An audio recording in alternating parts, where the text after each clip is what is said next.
And Safe Schools goes well beyond that, doesn't it, with the promotion of gender fluidity, the idea that a boy can be a girl and next day back to being a boy. Yes. Where do you think this has all come from? Because traditionally parents would play this role. Where did we get to the point where principals and teachers started to think they were the parents of children, when in fact, while they might do a good job in academic areas, they still remain relative strangers to our families? Yes. Well, that's absolutely my main concern. So I'm very involved and engaged with my kids. You know, they're my priority, and I think most parents feel the same. So the fact that I hadn't been alerted to this new program. Now, I need to clarify, that was actually in the sexuality education program, so not technically a Safe Schools resource, but the lines are all very blurred. They do tend to cross over a lot. But yeah, that was the frustration. There was no conversation, and as I looked more into the curriculum, none of us, you know, really knew. None of my friends knew what was going on. It was this hidden kind of curriculum. So yeah, I think parents are their kids' first educators, not the school.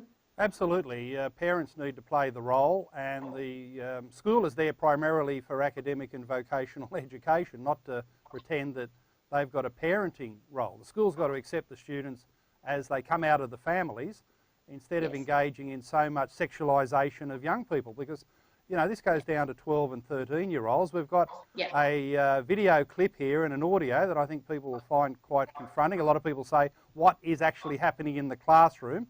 Let's play this from a Victorian high school, Year 8 students, 13 years of age.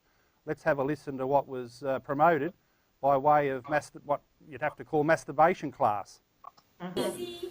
It's very easy for boys, okay? It's like, ooh, there's a penis and I touch it and it feels good. And that's what I like to say to girls, yeah? For girls, it's a little bit different. For girls, it's a little bit different. Do girls masturbate? Yes. Are they maybe a bit more reluctant to? Probably. Should girls masturbate? Yeah, why not? So, it's just about exploring your body. Oh, None of that.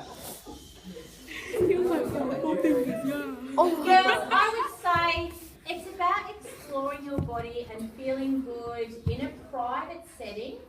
Okay, so it doesn't necessarily have to do with your reproductive area. It can be touching a breast or having a bath, and I don't know, it's going to be individual for you. But yeah, sure, girls can masturbate, and if it feels good, why not?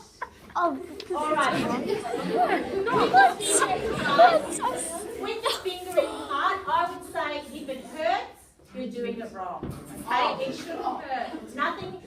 Anything to do with sex in that area, if it's painful, if it's emotionally painful or physically painful, then just maybe take a step back from the situation, reassess, because what we're dealing with here is something that should be really special and enjoyable for you and your partner or future partner. Now, Mareike, I'm sure around the country people will be asking, is that the reason we send our kids to school? The reason as taxpayers we fund school education? That's a recording. The video there is obviously shot down into the floor, but the key thing is the audio of the teacher's voice promoting masturbation techniques in a class that's mixed, boys and girls, as young as 13. Your reaction? Yeah. Well, I think it's clear actually on the audio. You can actually hear those the kids in the class, and to me their sounds are feeling very uncomfortable. So the girls are giggling, and you can hear a couple of gasps and shocks. I just think that is going way too far and taking liberties with our children that no teacher should be taking.